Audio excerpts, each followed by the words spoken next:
Welcome, the Lord's chosen. The most revealing tests are never announced. They're disguised as ordinary moments. No one told you that your kindness was being audited. There was no memo, no warning, no formal evaluation. You were simply placed into situations where you could have hardened, retaliated, withdrawn, or played the same small games everyone else plays. Instead, you stayed measured, and while it felt unnoticed, it wasn't, not even close. Here's a quiet fact most people don't like to hear. In high-level circles, kindness isn't interpreted the way it is in motivational speeches. It's treated as a stress test, not to see how nice you are, but to see how much control you have over yourself when you don't have to be decent.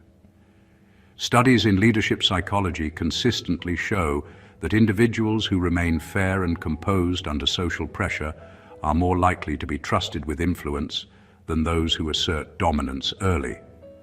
Power is not handed to the loud. It's reserved for the stable.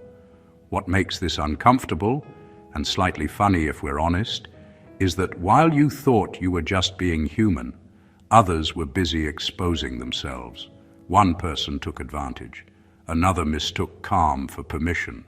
Someone else tried to provoke you, expecting a reaction like it was a vending machine. You didn't react, and without realizing it, they all submitted their resumes. This is where the misunderstanding lives. Kindness isn't a halo, it's a filter. When you don't rush to punish, explain, or prove anything, people reveal their motives on their own. You don't have to interrogate them. They do the work for you, enthusiastically. The irony is brutal. The very trait you were told would make you easy to dismiss is the one that quietly unlocked access.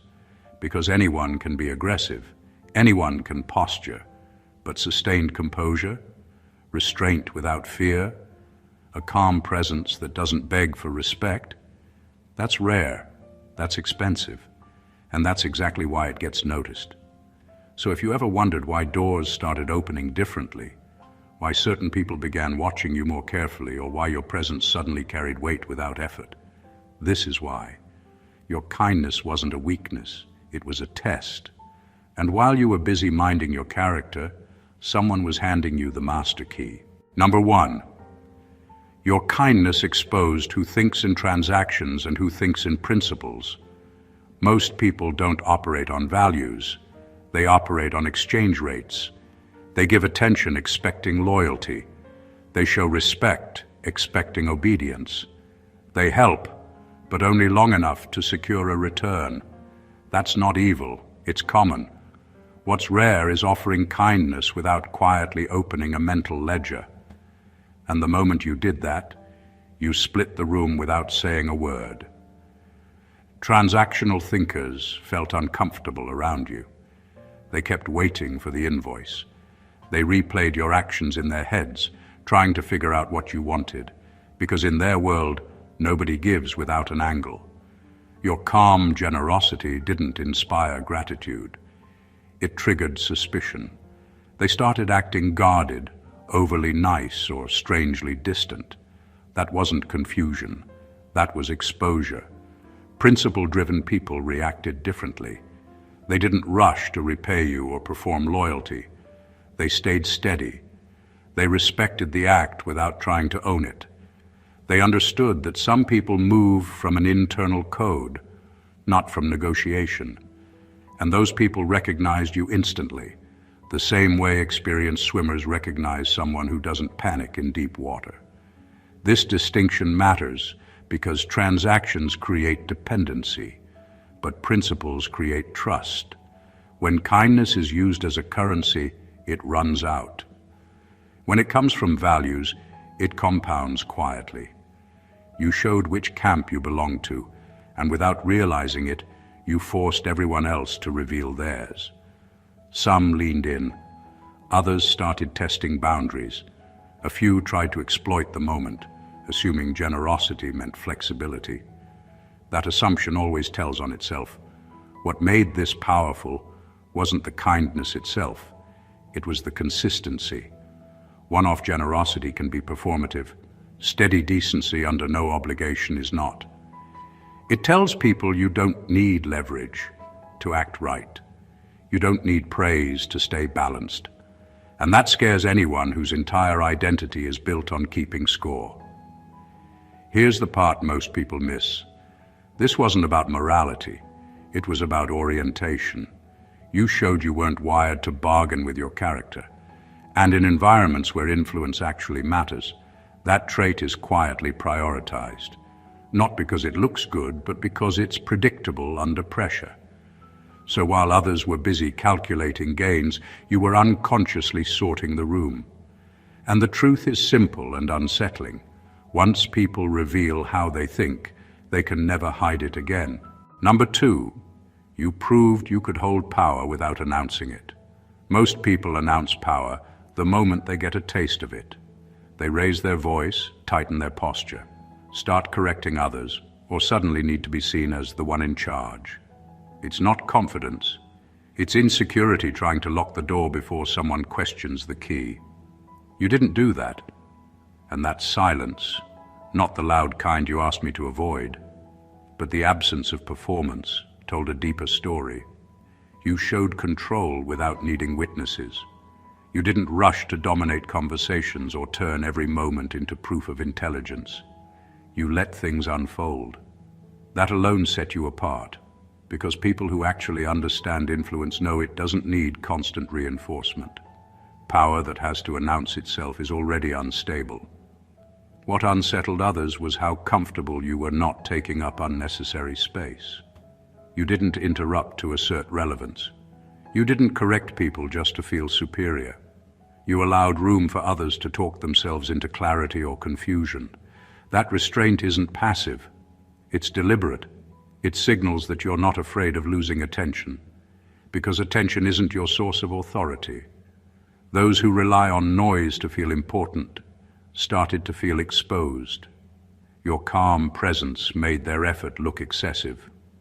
When someone is relaxed while holding leverage, it changes the temperature of the room. People begin to self-adjust. They slow down.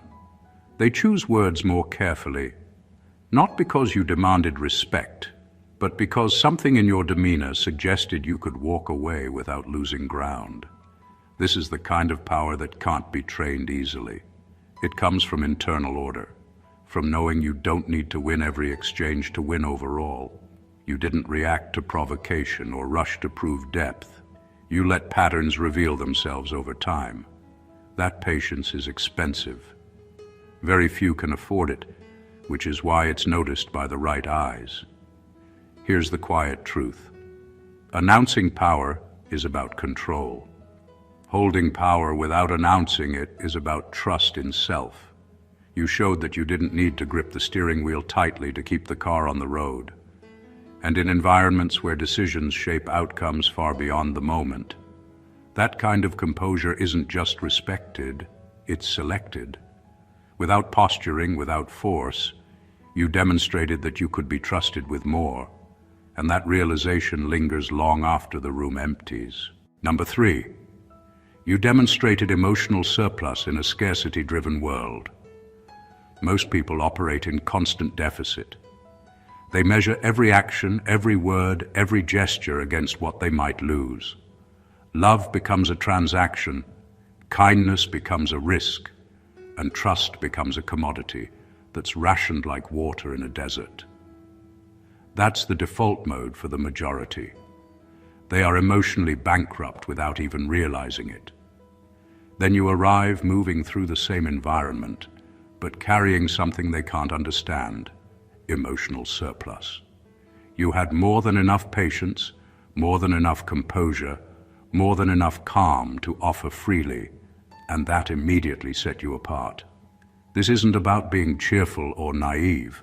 Emotional surplus is not a smile, it's quiet resilience. It's the ability to engage without expectation, to stay composed under subtle attacks, to remain generous even when others are calculating your every move. It's a kind of richness that isn't visible on the surface but is felt instantly by everyone around you. People who are emotionally starved notice it immediately, They sense it like a shadow they can't reach, and that awareness alone shifts the dynamic in the room. Those operating in scarcity start to behave differently. They become anxious, defensive, or manipulative. They try to test your boundaries because they don't believe anyone could consistently operate from abundance. The irony is brutal. Your calm generosity exposes them. Without aggression or force, you make their smallness visible. And once they realize it, they can't unsee it. The truth is, emotional surplus is rare because it requires internal mastery. You have to be comfortable with your own limits, secure in your own identity, and capable of acting independently of immediate gains. Most people are too dependent on validation, too quick to react, too caught up in the fear of loss. That's why your presence didn't just make a difference. It reshaped expectations. You didn't just survive the scarcity-driven world. You quietly dominated it. And the subtle brilliance of it is this. While others scramble to protect what little they have, you move freely, unconcerned, already holding the invisible advantage that only those with surplus possess. It's magnetic, it's unsettling, and it's exactly what makes the right observers take notice. Number 4, you resisted the social pressure to harden into cruelty. The world is built to reward sharp edges. People who bite first, who judge quickly, who weaponize fear and sarcasm are celebrated because they seem decisive, efficient, unstoppable. The expectation is simple. To survive, you must harden. Softness is a liability. Vulnerability is weakness. Most people give in without realizing it. They start carrying their own cynicism as armor, sharpening their words as a shield, and measuring everyone by how easily they can be exploited. You didn't. By staying kind and measured, you became an anomaly. You refused to absorb bitterness just because it was convenient or expected. You didn't harden into cruelty to fit a system designed for the selfish. That resistance isn't naivety, it's strength. It's a refusal to let the world dictate your internal climate. You didn't just defy social pressure, you redefined the rules for yourself. That makes you unpredictable, and unpredictability is power in a world that relies on predictability. People noticed. Some were confused. Others were irritated. Those used to manipulating weaknesses found none. Your consistency forced them to recalibrate. They realized you weren't playing the same game they were. You weren't reactive. You weren't performing aggression to prove competence or protect ego. You simply remained human while others resorted to defense mechanisms that made them appear cruel without courage. The subtle brilliance of resisting hardening is that it exposes others' limits. It highlights who relies on aggression to command respect and who can function with integrity under pressure. In doing so, you create a silent hierarchy without raising your voice or asserting dominance. You demonstrate control over your impulses in a way that power-hungry observers can't ignore. Here's the core truth. Resisting the urge to harden is rare because it's uncomfortable. Most people choose the easy path. Armor, sarcasm, contempt. You chose the difficult path, maintaining character when there's no immediate reward, when subtle attacks test patience, and when societal norms demand hardness. That choice doesn't just make you resilient, it makes you magnetic, quietly commanding attention, and it leaves observers instinctively recognizing that someone who can stay humane in a ruthless environment is not only rare, they are essential. Number 5, you showed restraint where most people seek revenge. Revenge is easy, it's primitive, satisfying in the moment and universally understood. Most people act on it without thinking. They strike back the instant someone crosses them, hoping to regain control or prove strength. It's loud, visible, and predictable. But restraint? That takes something else entirely. That takes awareness, discipline, and a sense of timing that only the rare few cultivate. When you chose not to retaliate, when you held back while others expected an explosion, you did something far more powerful than they realized. Your restraint wasn't weakness, it was quiet strategy. By not reacting, you turned the moment into a mirror for those who tried to provoke you.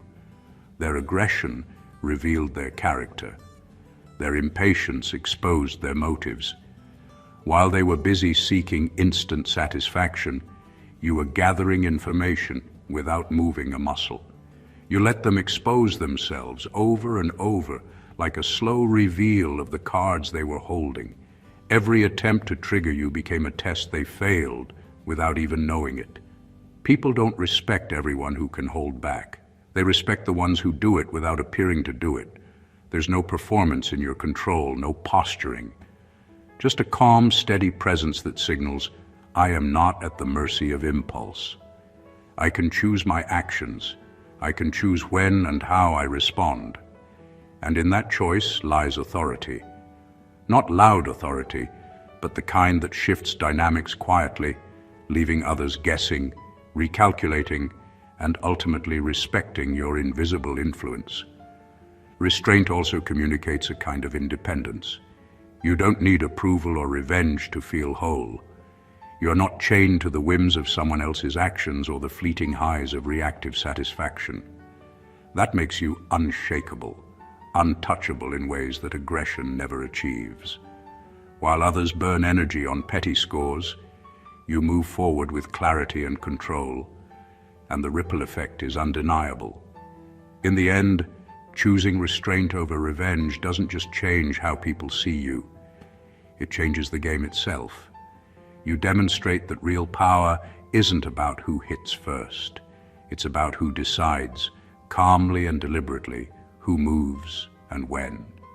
And by mastering that choice, you've silently rewritten the rules everyone else assumed were fixed. Number 6, your kindness revealed you weren't trying to be liked. Most people are chasing approval without even realizing it. Every word they say, every gesture they make, every favor they offer carries a silent price tag. Like me, notice me, don't reject me. It's exhausting to watch and exhausting to be around. That's why your behavior stood out. Your kindness wasn't performative. It didn't seek applause, validation, or a return favor. You weren't playing the social popularity game, and that truth hit harder than any boast or display of superiority ever could. When someone gives with no expectation, it creates a strange tension in others. People are wired to interpret generosity through their own lens. Some assumed you were weak. Others tried to manipulate it. A few, the rare and insightful ones, immediately recognized your autonomy. You were acting on your own code, not their approval. That distinction is subtle, but it's seismic. It separates people who are externally motivated from those who are self-contained, and self-contained people rarely get exposed or controlled. Your actions forced a silent recalibration. People realized that no amount of flattery, pressure, or social maneuvering would bend you. They couldn't earn your approval because it wasn't theirs to earn. You weren't transactional, you weren't performative, and you weren't fragile. You moved with an internal compass, and that independence disrupted expectations. For many, it created discomfort. For the right observers, it sparked admiration. This kind of autonomy is magnetic because it is rare. Most individuals are conditioned to seek affirmation, to signal their goodness, and to adjust themselves constantly based on others' reactions. You didn't. You acted with consistency, with integrity, and with a quiet confidence that didn't need witnesses. That's why people took notice, even if they didn't immediately understand why. Ultimately, your kindness wasn't an invitation. It was a statement. It said, I exist on my terms. I act from my principles. I don't bend to applause or criticism. That revelation is profound because it exposes not just your strength, but the limitations of everyone around you. It's subtle, relentless, and impossible to ignore, and it is exactly what commands respect without a single word. Number 7, you force people to confront their own smallness. Kindness has a strange way of reflecting what others cannot see in themselves. Most people move through life defensively, distracted by ego, fear, or ambition, never stopping to examine the cracks in their own character. When you acted with calm generosity, patience, and integrity, you held up a mirror, one they didn't ask for and one they weren't prepared to face. Your actions didn't just show decency, they highlighted the lack of it in others, and that truth is uncomfortable, even painful. Some people reacted with resentment. They couldn't handle that someone could give without expecting anything in return, or that someone could stay composed without seeking approval. It exposed their limitations, their need to compete, their obsession with validation, their inability to rise above petty calculations. Your mere presence forced a reckoning.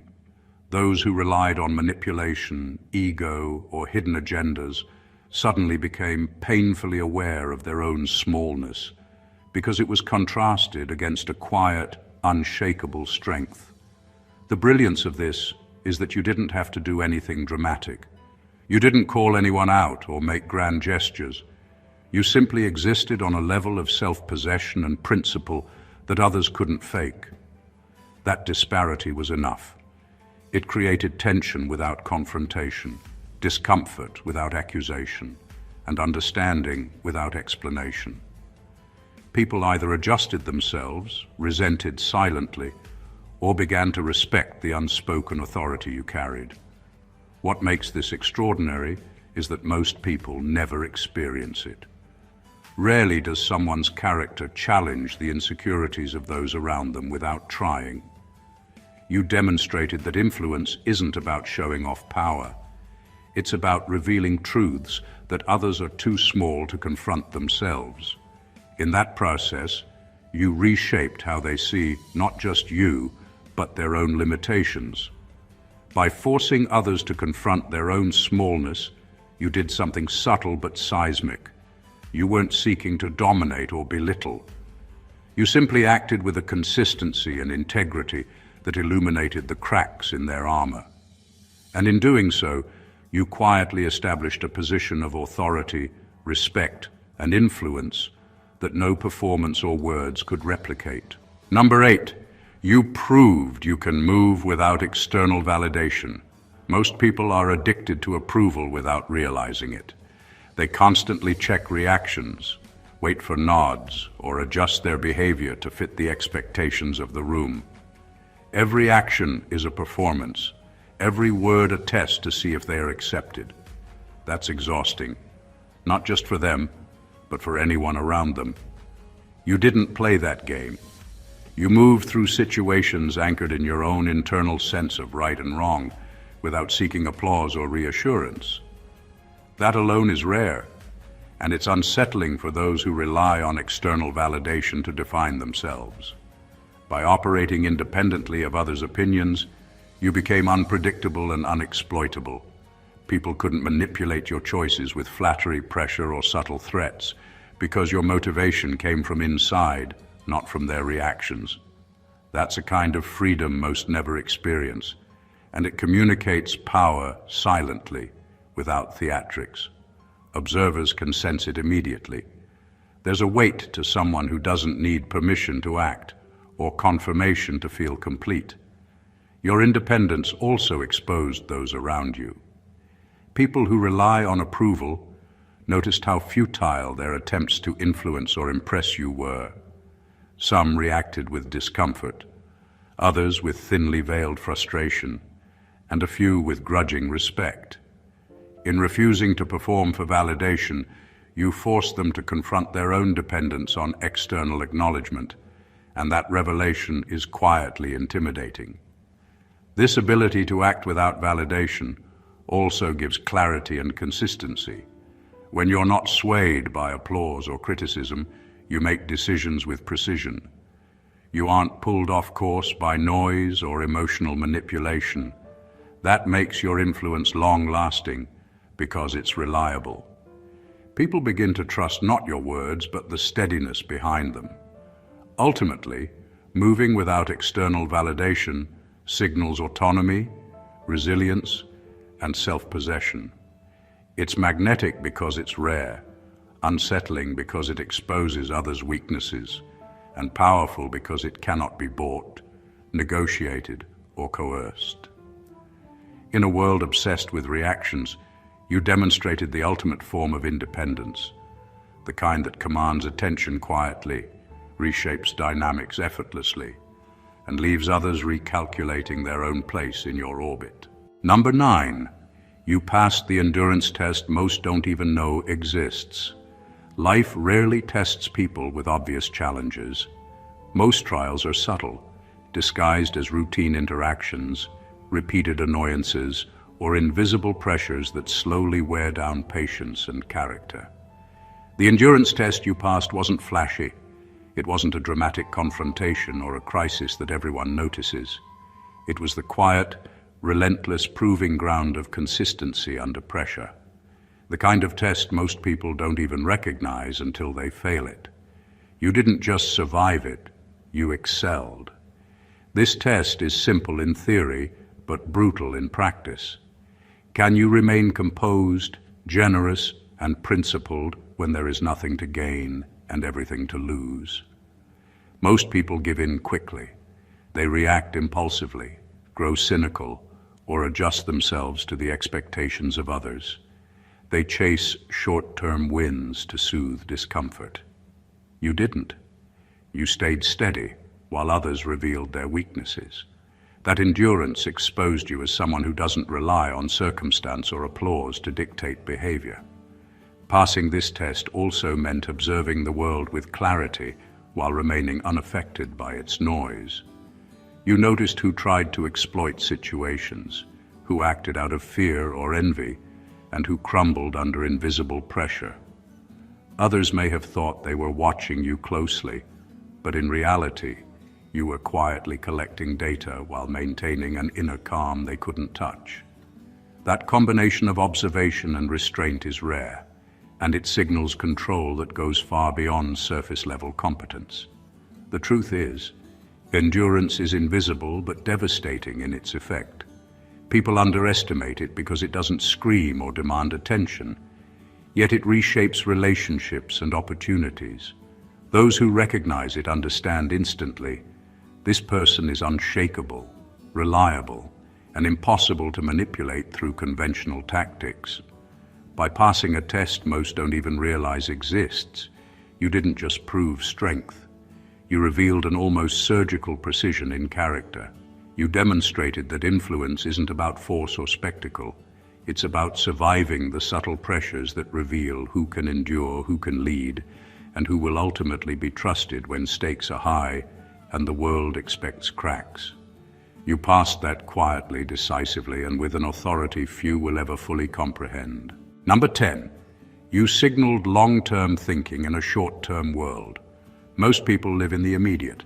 They chase quick wins, instant approval, fast results, and the fleeting satisfaction of visible achievements. That's the world they know, and it's all they trust. Then there's you. You acted in ways that weren't flashy, dramatic, or designed for immediate reward. Every choice, every gesture, every moment of restraint communicated a focus far beyond what most people could even imagine.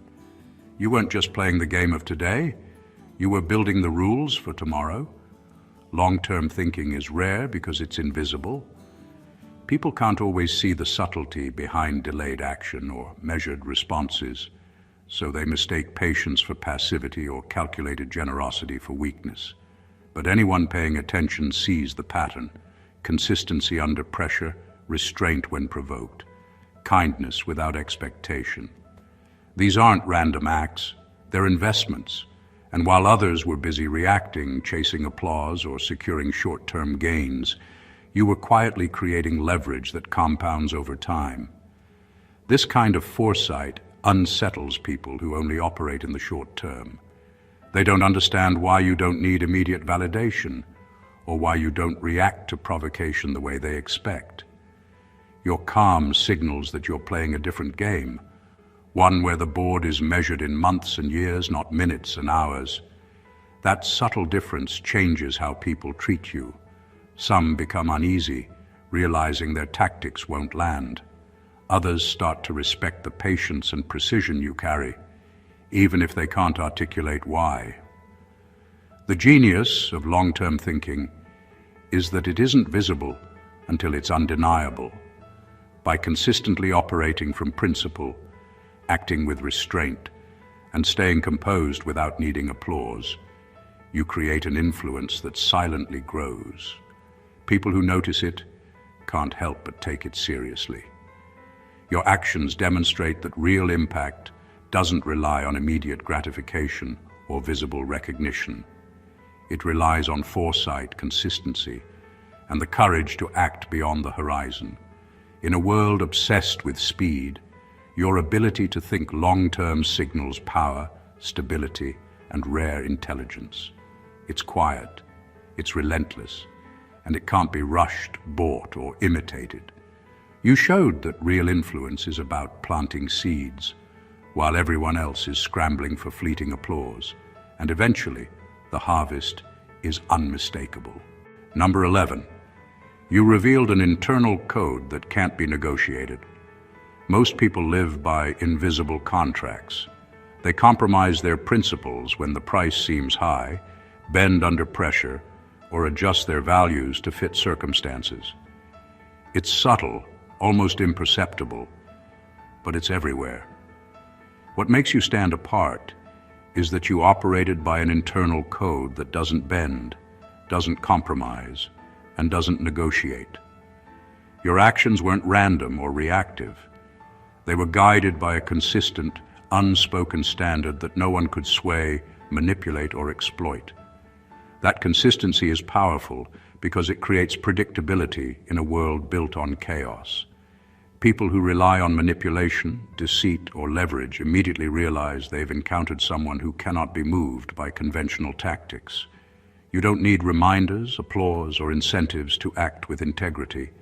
Your moral and strategic compass is self-contained, and that makes you unshakable. When others see that, it forces a recalibration. They begin to test boundaries only to discover there are none worth testing. The beauty of having a non-negotiable internal code is that it separates the opportunists from the trustworthy. People who attempt to exploit your principles expose themselves instantly because your responses are measured, consistent, and uncompromising. You don't retaliate impulsively, but you also don't allow breaches to go unnoticed.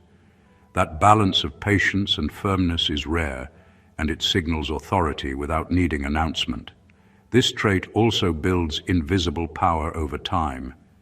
When your actions consistently reflect your internal code, people learn that you cannot be manipulated, bribed, or coerced. They stop attempting to influence you in ways that fail and begin to respect the limits you've quietly established. That respect isn't superficial. It's earned by observing someone who lives by principles stronger than circumstance, stronger than pressure, and stronger than temptation. Ultimately, revealing an internal code that can't be negotiated is more than integrity. It's strategic. It shows that influence and power don't come from bending, bargaining, or reacting. They come from clarity, consistency, and unshakable self-mastery. You made it clear without words that loyalty to your principles is non-negotiable, and that kind of presence is both rare and impossible to ignore. Number 12, you exposed who would exploit you if given authority. Kindness is often mistaken for weakness, and that misconception is exactly what makes it a lens for truth. When you acted with generosity, patience, and calm restraint, you weren't just being decent. You were revealing the motives of everyone around you. People who rely on manipulation, entitlement, or opportunism can't resist testing boundaries when they sense flexibility. Your behavior became a quiet magnet for those hoping to exploit any perceived advantage, and their reactions told you everything you needed to know.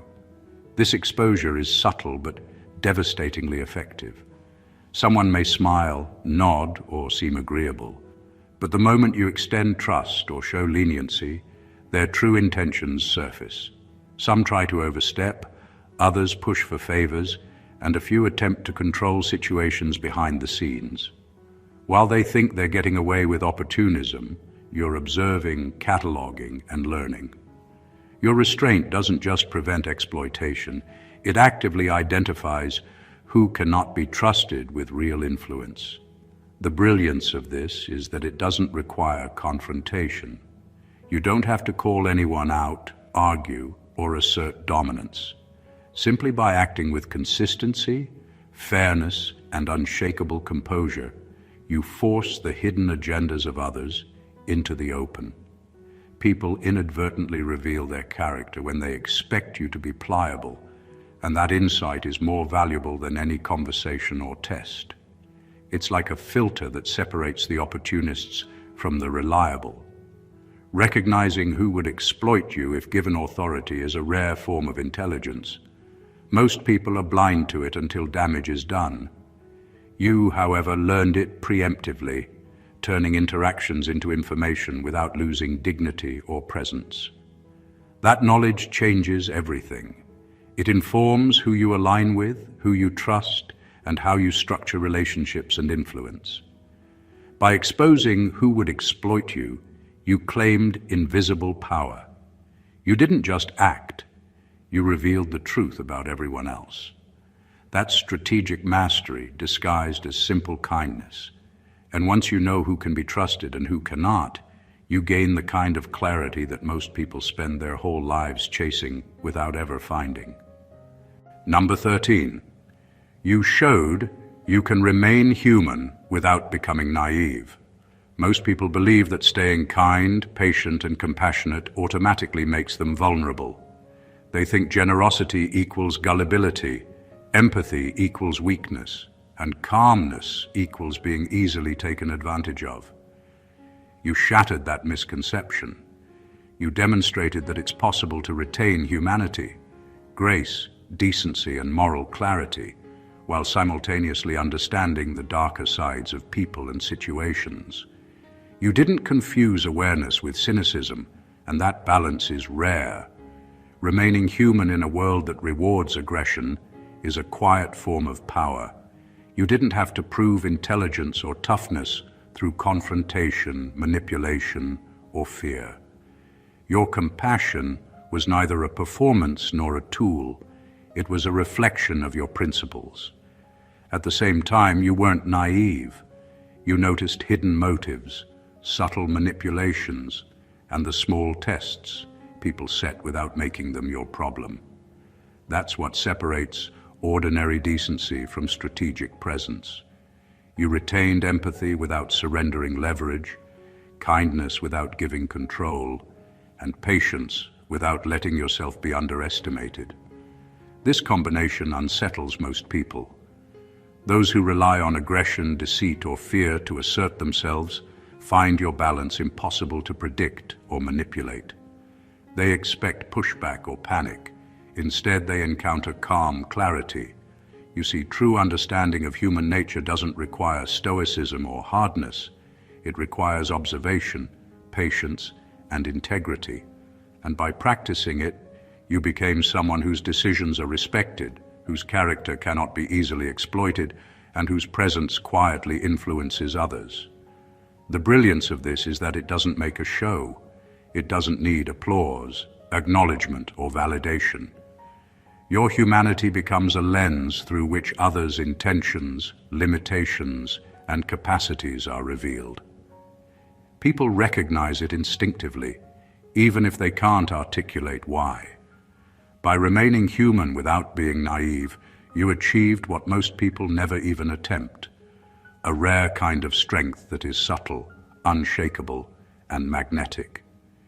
You showed the world that it's possible to act with integrity and awareness simultaneously, and in doing so, you carved a position of influence that no aggression, manipulation, or fleeting power can replicate. Number 14. Your kindness wasn't mercy, it was reconnaissance. Most people mistake kindness for softness. They see it as an emotional gesture, a gentle act, or a moral obligation. You didn't operate that way. Every measure of patience, every deliberate act of generosity, and every calm response was not simply giving, it was observing. While others thought they were benefiting from your goodwill, you were quietly gathering the most valuable currency of all, information. You learned motives, revealed hidden intentions, and mapped the landscape of character without anyone realizing it. Kindness as reconnaissance works because it disarms people. When someone expects defensiveness, criticism, or immediate judgment, your composure and generosity put them off balance. They reveal themselves without knowing it. The subtle tests are built into your actions. Will they take advantage? Will they manipulate? Will they rise to respect the space you've created? Each response tells a story, each reaction provides insight, and each boundary you maintain becomes a measure of character. This isn't manipulation in the obvious sense. You're not coercing anyone or forcing a confession. You're simply allowing human nature to unfold while you remain deliberate, composed, and principled. In doing so, you gather knowledge that most people spend years trying to decode through conversation, confrontation, or observation. Your kindness becomes a silent radar, revealing the architecture of trust, loyalty, and integrity around you. The power of this method is in its subtlety. People believe they are testing you when in fact they are being tested. They think your patience is mercy, your generosity a gift, and your composure a passive act. In reality, each of these moments is collecting intelligence, building a map of who is reliable, who is opportunistic, and who can be trusted with real influence. By using kindness as reconnaissance, you turned what most see as vulnerability into strategic advantage. You demonstrated that true power isn't always loud, visible, or forceful. Sometimes it's quiet, consistent, and patient. And in that quiet, you gather everything you need to make decisions, build alliances, and navigate the world with clarity that others can never match. Your kindness wasn't mercy. It was mastery disguised as decency. Conclusion: what you've done goes far beyond ordinary kindness. Every act, every pause, every moment of restraint wasn't just a reflection of decency. It was a test, a statement, and a masterclass in self-mastery. You revealed who operates from principles and who operates from transactions. You demonstrated power without noise, patience without weakness, and composure without fear.